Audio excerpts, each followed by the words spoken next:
Hi guys, today we're looking at responses to situations or instructions.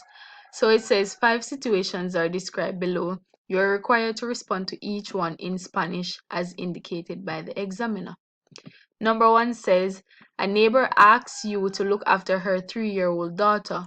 Explain why you're unable to do it. And a response could be, no puedo hacerlo porque voy al hospital. Or no puedo hacerlo porque tengo que estudiar. So I'm not able to do it because I'm going to the hospital, or I'm not able to do it because I have to study. Part B says, what suggestion do you make? Puedes preguntar a alguien más. A alguien. So the suggestion you make is you can ask somebody else. Pregunta a mi hermana porque ella no tiene nada que hacer. Ask my sister because she doesn't have anything to do. Number 2 says, your graduation class is planning an activity and has identified 2 venues. Express your preference to the teacher. Podemos hacerlo en la iglesia.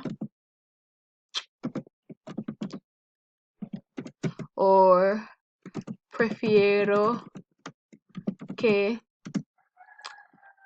la tengamos en la escuela. So the first one says we are able to do it at the church, and the second response says I prefer that we have it at the school. So prefiero que la tengamos en la escuela, and that's using the subjunctive. Give the reason for your choice.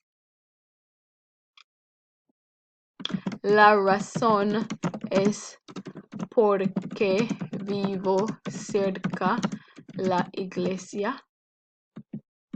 So the reason is because I live near the church. Or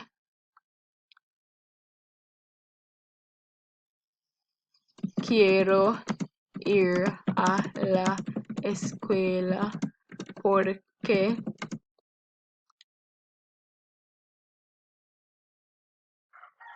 es un lugar mejor, because it's a better place to have that activity or to do whatever activity you're planning to do.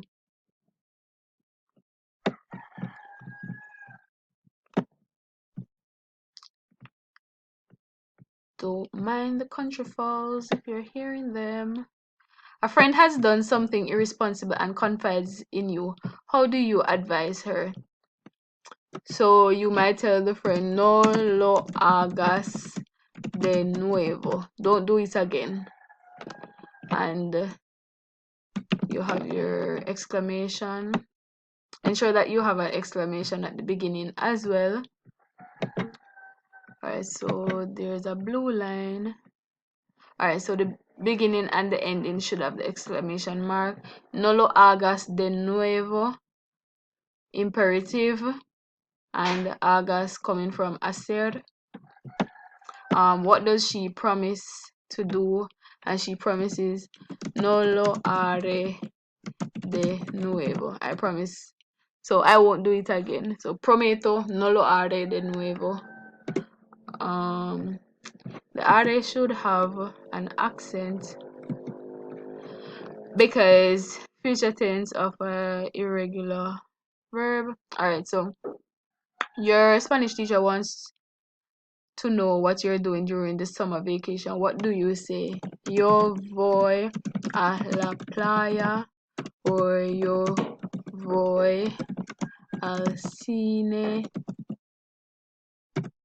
yo voy a Nueva York, I'm going to New York, or I'm going to the beach, or I'm going to the cinema.